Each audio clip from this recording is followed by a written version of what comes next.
Este video es para explicar los modelos para la administración de proyectos per CPM. Aquí tenemos la definición de proyecto, según Gabriel Vaca y Urbina. Descrito de forma general, es la búsqueda de una solución inteligente al planteamiento del problema tendiente a resolver, entre muchas, una necesidad humana. Esta es una de las definiciones más sencillas. Aquí tenemos más definiciones de lo que es un proyecto. Tenemos también la definición de David Ullman, de Abraham Hernández, otra de Guido y Clemens.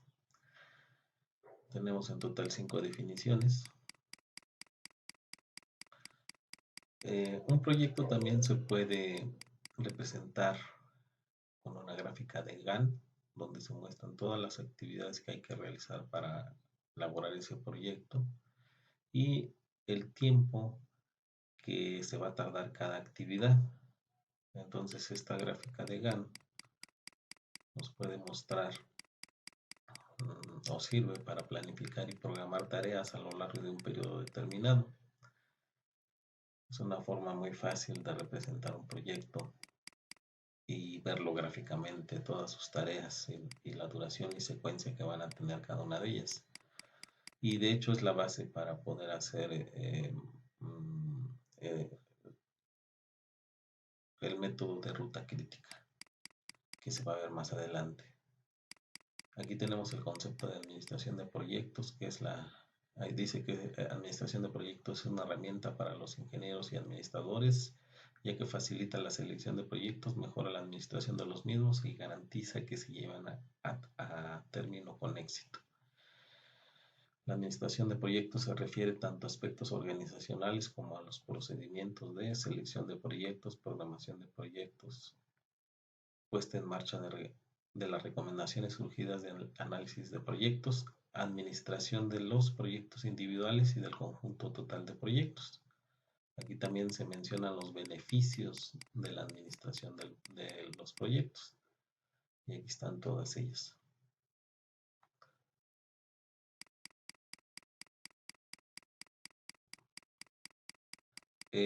A continuación, vamos a ver la representación de un proyecto mediante una red.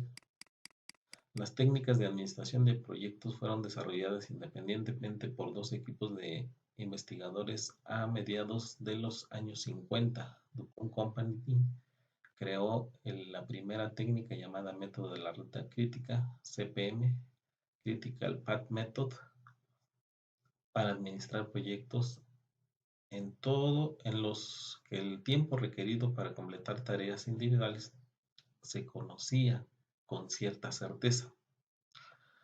La Marina de los Estados Unidos desarrolló la segunda técnica denominada Técnica de Evaluación de Revisión del programa PERT, Program Evaluation and Review Technique, para administrar el proyecto de misiles Polaris, que implicaba 500 tareas y varios miles de subcontratos. Se han utilizado PERT y CPM para planificar, programar y controlar una amplia variedad de proyectos tales como construcción de plantas, edificios y carreteras, construcción de plantas y edificios y carreteras, mantenimiento de equipo grande y complejo, diseño de instalaciones de sistemas nuevos. Los administradores deben programar y coordinar las diversas tareas o actividades con el propósito de terminar a tiempo el proyecto completo. Un factor que complica la realización de esta tarea es la independencia entre las actividades. Redes per CPM. La primera fase del proceso de programación per CPM consiste en determinar las tareas o actividades específicas que conforman el proyecto. Aquí tenemos todas las actividades que tendría que tener el proyecto y cuáles son los antecedentes inmediatos a cada actividad. Por ejemplo, para la tarea A y B pueden iniciar en forma independiente porque no tienen ningún antecedente. Pero la tarea C depende de la A. Esto quiere decir que la tarea C no puede iniciar hasta que la tarea A esté completada. La tarea D depende de la B. y la tarea E depende de la C y D. La E no puede empezar hasta que esté completada la C y D. Combinación de nodos. En este enfoque de los dos nodos terminales 4 y 5 se reemplazan por un nodo sencillo, siempre y cuando ambas tareas C y D estén concluidas. ¿A qué se refiere esto? Vamos a ver.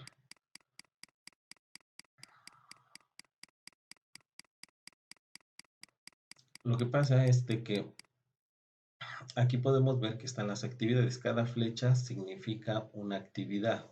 Un nodo se utiliza para unir tanto o para establecer la relación entre actividades. Y en un nodo de este nodo pueden salir una o varias actividades. Igual pueden llegar una o varias actividades. Pero los nodos simplemente representan eh, o sirven para hacer la interconexión a las actividades. Una flecha es una actividad, un nodo es simplemente un número que le damos a cada nodo, valga la redundancia, para establecer la relación entre actividades. Normalmente lo que se hace es a cada actividad, cada flecha, se le pone un nodo al inicio y un nodo al final. Y se van numerando los nodos conforme se van creando. Aquí tenemos, por ejemplo, este primer nodo, de aquí sacamos la actividad A, sería el nodo 2, después la actividad B, sale también del nodo 1 y llega al nodo 3. La actividad C dice que depende de la A, por lo tanto sale del nodo 2 y llega a un nuevo nodo que es el 4. Y aquí tenemos la actividad D que depende de la B y llega a un nuevo nodo que es el 5. La actividad A y la actividad B no dependen de nada, por lo tanto pueden salir de aquí. El nodo en sí no representa ninguna actividad, simplemente representa que aquí inician las actividades. Entonces, la tabla que tenemos aquí queda representada con esta red, ¿sí? Muy bien. Ahora podemos simplificar esta red que tenemos aquí, la podemos simplificar eh, haciendo o quitando este nodo para que no nos queden tantos nodos y se sigue cumpliendo todas las condiciones de la tabla. Simplemente aquí quitamos este nodo y hacemos que la actividad D llegue a la actividad 4.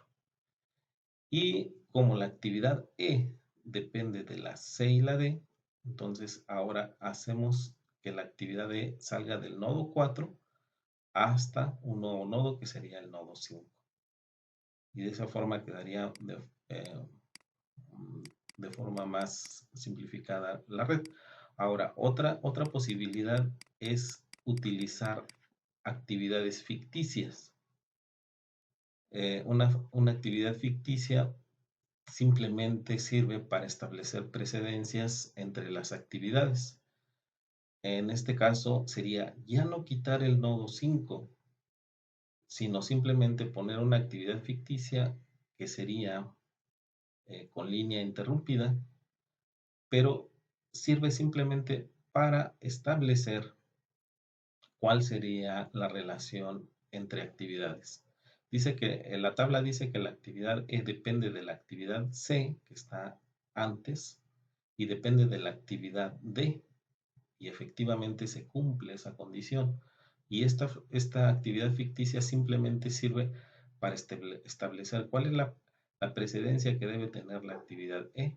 En este caso, si me voy hacia en sentido contrario de las flechas, llego precisamente a la actividad D. Todas las actividades deben tener el sentido de la flecha, el sentido en que se va a realizar la actividad. Entonces, la actividad ficticia no va a consumir recursos, no tiene tampoco una denominación como en estas que tienen C, D, P, aquí faltó A. Ajá. Simplemente sirve para establecer cuáles las precedencias de una actividad, en este caso de la E, cuáles son sus precedencias, es decir, cuáles son las actividades que están antes, la C, y si me voy para acá, es la D. Y se cumple exactamente lo que dice esta misma red, que no tiene actividad ficticia. Entonces, esta red y esta son equivalentes.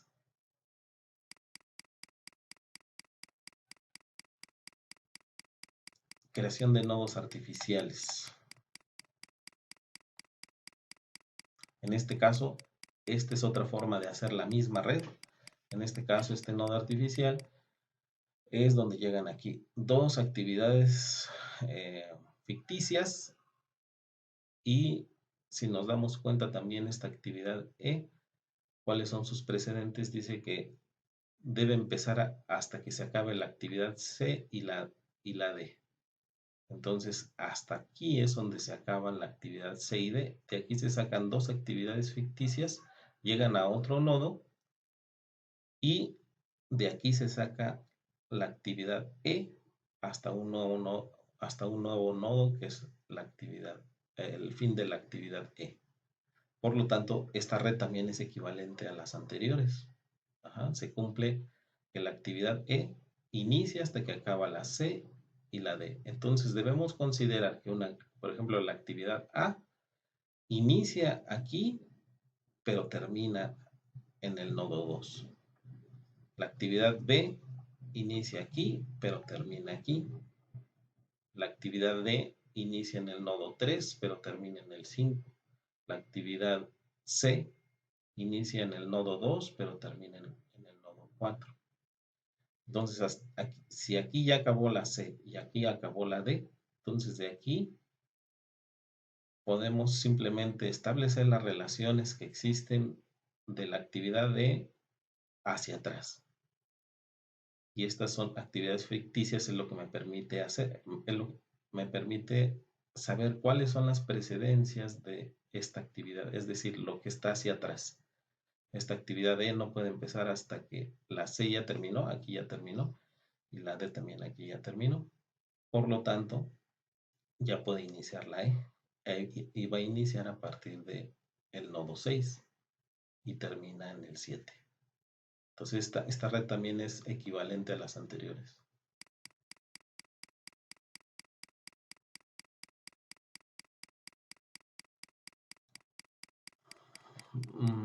Los círculos o nodos se denominan eventos. Las actividades implican tiempo y por lo general consumen recursos en forma de mano de obra, materiales y dinero. Los eventos no consumen ni tiempo ni recursos, sino que más bien sirven como puntos de referencia del proyecto y representan los puntos lógicos de conexión para asociar las diversas actividades.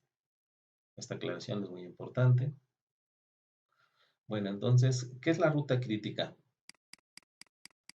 Una vez que se tiene la red y el tiempo de las actividades per CPM, ya es posible proceder con los cálculos necesarios para determinar el tiempo total que se requiere para terminar, el tiempo total que requiere para terminar un proyecto. Entonces, consideremos este ejemplo. Aquí nos están dando las actividades de un proyecto, cuál es el antecedente inmediato de cada actividad y cuál es el tiempo en semanas. Aquí en este caso tenemos el tiempo de cada actividad con mucha certidumbre, es decir, sabemos que para cada una de estas actividades este es el tiempo que nos vamos a tardar. Por lo tanto, este sería un primer caso para resolver problemas de per CPM, ¿sí? Donde existe certidumbre en las actividades que se van a hacer para cada una de las actividades del proyecto. El paso 1 es realizar la red indicando el tiempo de cada actividad.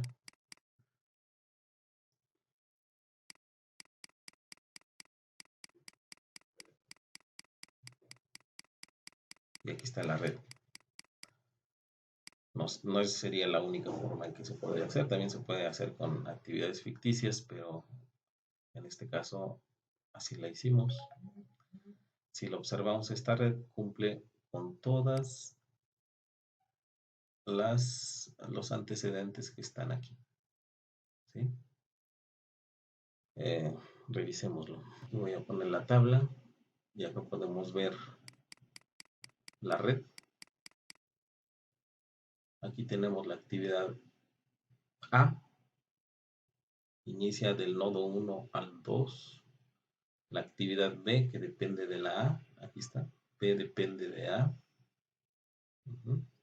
La actividad C, que depende también de A.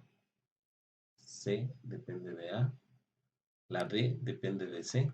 Aquí está, D depende de C. La E depende de B. La E depende de B. Aquí está. La F depende de B. Aquí está la F, depende de B. Este semicírculo indica que la D y la F no se cruzan o no tienen absolutamente nada que ver entre ellas, sino que son independientes una de otra. Cuando se haga la red hay que tratar el cruce entre actividades, evitar, mejor dicho, el cruce entre actividades. Si se van a cruzar hay que poner un semicírculo. Aquí seguimos, por ejemplo, la G depende de E y de D. D y E. Aquí está la G depende de E y de E. Y así sucesivamente. Aquí tenemos toda la red con todas las antecedentes inmediatos de cada actividad y se cumple. Muy bien. Aquí podemos observar también que en la parte inferior se está poniendo el tiempo en semanas que tiene cada actividad. Vamos a regresar aquí. Así, por ejemplo, bueno, antes de regresar, por ejemplo, la actividad C dice que son 5 semanas. Aquí está la actividad C. 5 semanas. Ahí está. Y así todas las actividades. Bueno, el siguiente paso es determinación del tiempo más próximo. Para esto se tienen que establecer lo que está aquí, CI, tiempo más próximo o tiempo más cercano de inicio para una actividad determinada, CT, tiempo más cercano de terminación para una actividad determinada, y T minúscula, tiempo de esperado para la actividad, donde el tiempo más cercano de terminación es el tiempo más próximo de inicio más el tiempo esperado de la actividad. Por ejemplo, para la actividad A, que tenemos aquí, el tiempo más próximo de inicio es 0. ¿Por qué 0? Porque pues podemos iniciar inmediatamente, no tenemos que esperar nada. Más el tiempo esperado de la actividad, que es 1, entonces 0 más 1. El tiempo más cercano de terminación, CT, sería 1 también. Entonces, esa notación, ¿cómo se va a hacer? En la parte superior de la línea se va a poner de esta manera. Aquí se pone CI, tiempo más próximo de inicio, y el tiempo más cercano de terminación en esta parte. Aquí está el formato.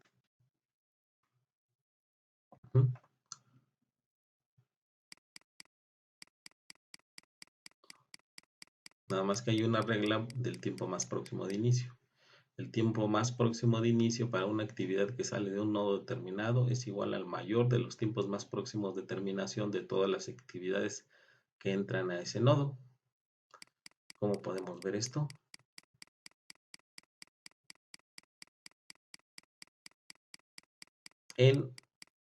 Aquí podemos ver que ya se sacaron todos los tiempos más cercanos de terminación y los tiempos más cercanos de inicio. Por ejemplo, ahora para la actividad B, ¿cuál sería el tiempo más cercano de inicio? Sería el tiempo más cercano de terminación de la actividad precedente. En este caso dice que B depende de A y B no puede iniciar hasta que termine A, por lo tanto, su tiempo más próximo de inicio sería una semana, 1, es decir, cuando acabe la actividad A. Y luego, el tiempo más cercano de terminación sería 1 más 4, 5. Es lo que tenemos aquí. Para la actividad C sería el tiempo más cercano de inicio, 1, que como C depende de A, este 1 pasa aquí.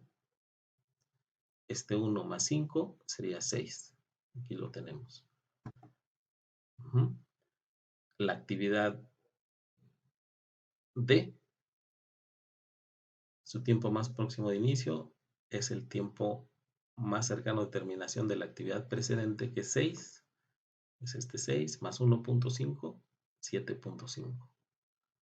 Para la actividad E, el tiempo más próximo de inicio, o más cercano de inicio, es 5, que es el de la actividad B. 5 más 3, 8. Aquí lo tenemos. Para la actividad F, el tiempo más próximo de inicio sería el de la actividad precedente, que es la B, que es 5 más 1.5, 6. Esa es la F. Para la actividad G, aquí es como en este nodo están llegando dos actividades, aquí es donde se aplica la regla del tiempo más próximo de inicio. Dice, el tiempo más próximo de inicio para una actividad que sale de un nodo determinado es igual al mayor de los tiempos más próximos de terminación de las actividades que entran a ese nodo. Entonces, este 8 se obtiene del mayor valor del tiempo más cercano de terminación de las actividades que llegan a este nodo. Entonces, llega la actividad E y llega la actividad D. ¿Cuál es mayor en los tiempos más cercanos de terminación? Aquí tenemos 7.5 y acá 8. Entonces, el tiempo más cercano de inicio para la actividad G va a ser el 8.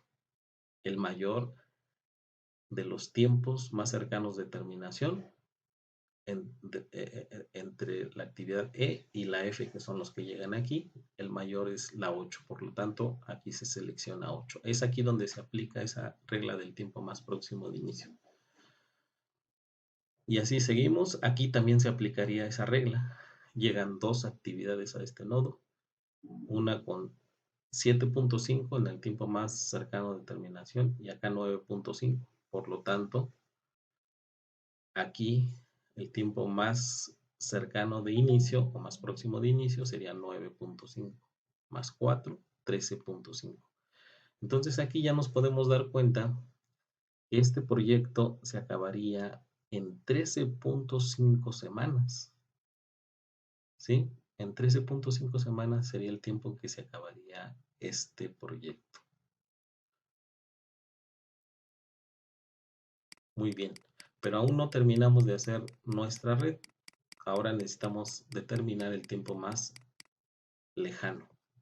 Para esto definimos LI, tiempo más lejano de inicio para una actividad específica, LT, tiempo más lejano de terminación para una actividad específica, LI es igual a LT menos T.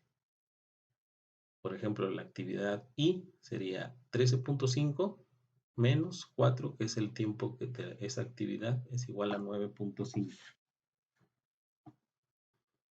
Ejemplo de notación. Eso se va a poner en esta parte de abajo de la actividad. Aquí tenemos una actividad, pues se va a poner aquí. Y también hay una regla del tiempo más lejano de inicio. El tiempo más lejano de terminación para una actividad que llega a un nodo específico es igual al menor de los tiempos más lejanos de inicio de todas las actividades que salen de ese nodo.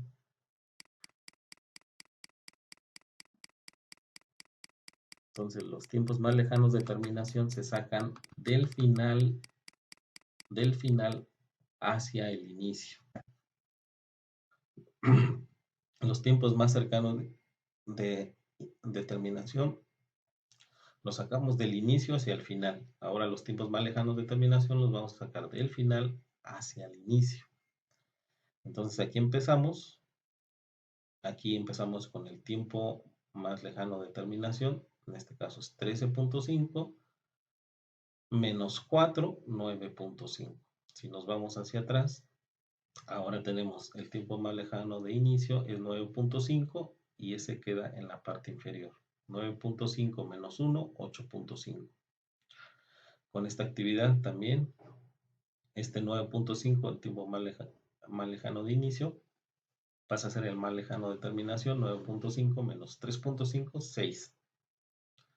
Si ahora nos vamos por acá, el tiempo de 13.5 es el tiempo más lejano de terminación, 13.5 menos 12.5, 11. Si nos vamos más hacia atrás, tenemos este 11, tiempo más próximo más lejano de inicio, 11, pasa aquí, al menos 3, 8. Y por ejemplo aquí es donde se va a aplicar la regla del tiempo más lejano de terminación. ¿Por qué? Porque salen dos actividades de este nodo y aquí tengo que determinar este número. Entonces tengo que comparar este tiempo con este otro y escoger el menor. El menor entre 7 y 8 es 7. Por lo tanto, aquí queda 7 como el tiempo más lejano de terminación. 7 menos 4, 3. ¿Sí? Otro lugar donde se va a aplicar la regla del tiempo más lejano de terminación sería aquí, porque salen dos actividades de este nodo y tengo que determinar este. Entonces, aquí el tiempo más lejano de inicio es 6 y acá es 9.5. Por lo tanto, el tiempo más lejano de terminación para la actividad C sería 6 menos 5, 1. Y finalmente aquí llegamos con, también aquí se aplica la regla del tiempo más lejano, porque aquí salen dos actividades, aquí tengo 1 y 3 como el tiempo más lejano de inicio, comparo entre ellos dos y en este caso es el 1 el que tengo que poner. ¿Ah? Muy bien, entonces ahora sí ya tengo completada toda la red con los tiempos más próximos de inicio y los tiempos más lejanos. Ahora lo que tengo que hacer es determinar la ruta crítica. La ruta crítica es muy fácil de determinar. Simplemente son aquellas actividades donde los tiempos más próximos de inicio son iguales a los tiempos más lejanos de terminación. ¿Dónde se presenta eso? Aquí lo tenemos, si nos vamos más hacia atrás. Aquí está otra.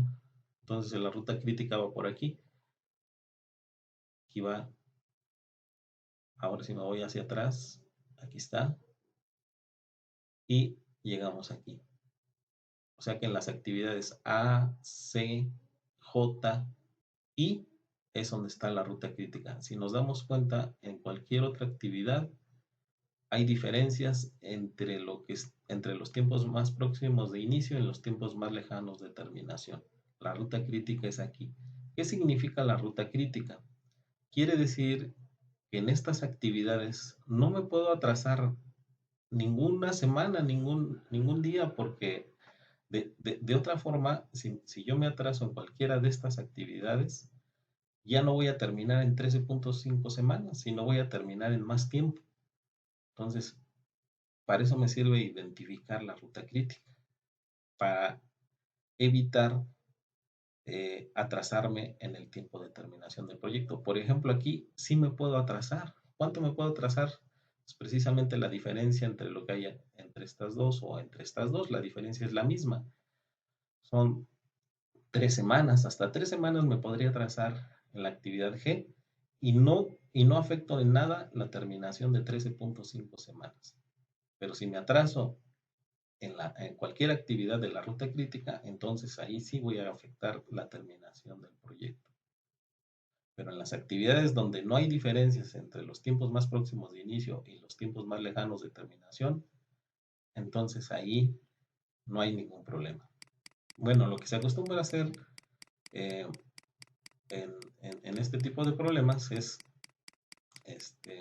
hacer un resumen que se hace con esta tabla. Aquí está la actividad,